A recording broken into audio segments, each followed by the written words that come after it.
ठिकाणी रत्नागिरी जिल्हा परिषदेच्या निवडणुका जाहीर झालेल्या आहेत आणि रिपब्लिकन पार्टी ऑफ इंडिया ए, त्याचप्रमाणे बहुजन समाज पार्टी, वंचित बहुजन आघाडी या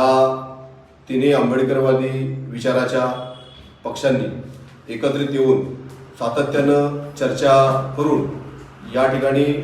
निवडणुकीला सामोरे जाण्याचं ठरवलं असून ही निवडणूक आंबेडकरी विचारधारेच्या प्रश्नांवरती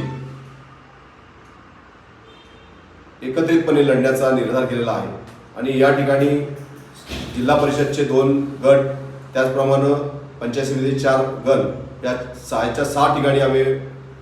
उमेदवार उभे करणार असून संपूर्ण आंबेडकरी समाजाचा आनंदाचा आणि उत्साहाचं वातावरण निर्माण करण्याचा प्रयत्न या तिन्ही पक्षांच्या वतीनं असणार आहे। याची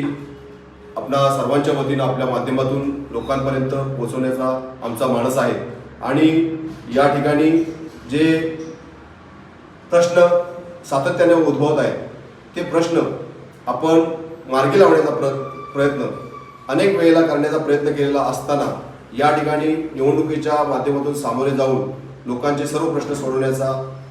मानस या पक्षाच्या वतीनं आहे। रिपब्लिकन पार्टी ऑफ इंडिया यांच्या वतीनं वंचित बहुजन आघाडी आणि BSP या दोन्ही पक्षाचे जे उमेदवार असतील त्यांना आम्ही जाहीर पाठिंबा देऊन या सर्वच्या सर्व जागा एकत्रितपणे लढण्याचा आमचा निर्धार केलेला आहे। हे अत्यंत आनंदाची बातमी आज इथे ठरलेली आहे आणि या ठिकाणी सन्माननीय विधानसभा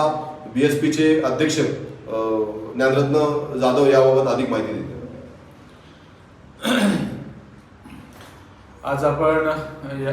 मंडणगड या ठिकाणी बैठक घेतलेली आहे। आंबेडकरी चळवळीतील समविचारी पक्ष,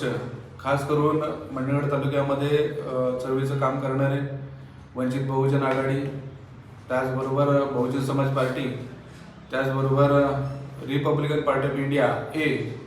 अशी संयुक्त या ठिकाणी मीटिंग झालेली आहे आणि या मीटिंगमध्ये या पक्षाचे तिन्ही पक्षाचे पदाधिकारी या मीटिंगला उपस्थित होते आणि या मीटिंगमध्ये आपल्याला सर्वांना माहिती असेल की गेल्या काही वर्षापासून आंबेडकरी चळवळीच्या ज्या पक्षाच्या निवडणुका झालेल्या आहेत त्या निवडणुका लढत असताना कुठेतरी समाजाचा नेहमी विषय असायचा की या सर्व पक्षाच्या आंबेडकरी चळवळीच्या पक्षांनी एकत्र येऊन निवडणूक लढवावी, कारण एकत्र नसल्यामुळे आम्हाला पर्यायाने दुसरीकडे मतदान करावं लागतं, असं जी समाजाची जी काही खंत होती या खंताचा विचार करता आणि समाजातील तालुक्यातील जे तरुण आहेत या तरुणांची जी केलेल्या मागणीला विचारात घेऊन आज आम्ही बहुजन समाज पार्टी, त्याचबरोबर वंचित बहुजन आघाडी, रिपब्लिकन पार्टी ऑफ ए यांच्या माध्यमातून मीटिंग आयोजित केलेली आहे आणि त्या आता सध्या होऊ घातलेल्या जिल्हा परिषद आणि पंचायत समितीच्या मंडणगड तालुक्यामध्ये असलेल्या निवडणुका, या निवडणुकीला 6 ठिकाणी जे पंचायत समितीचे 4 आणि जिल्हा परिषदच्या 2 या अशा एकूण 6 ठिकाणी एकत्रितरित्या निवडणूक लढण्याचा या ठिकाणी निर्धार केलेला आहे आणि उमेदवार देखील काही साधेबाधे चर्चा देखील झालेली आहे। उद्या सकाळी या उमेदवारांची यादी देखील जाहीर होईल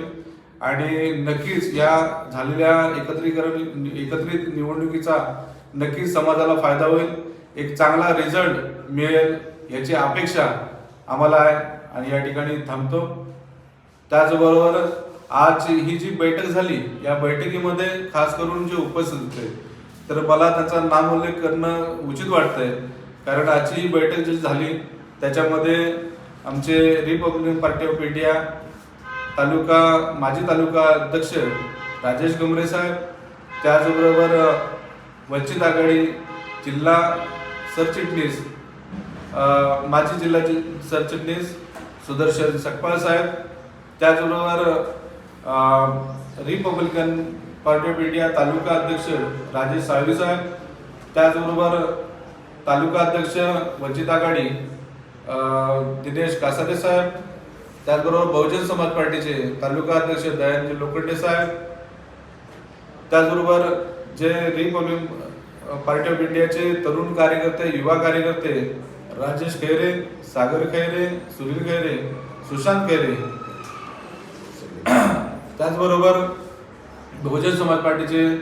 युवा PVF संयोजक सम्यक जाधव हे देखील या बैठकीला उपस्थित होते. अन्य काही मंडळी उपस्थित या ठिकाणी होती. वेळोवेळी कामाअभावी निघून गेले आहेत, तरी देखील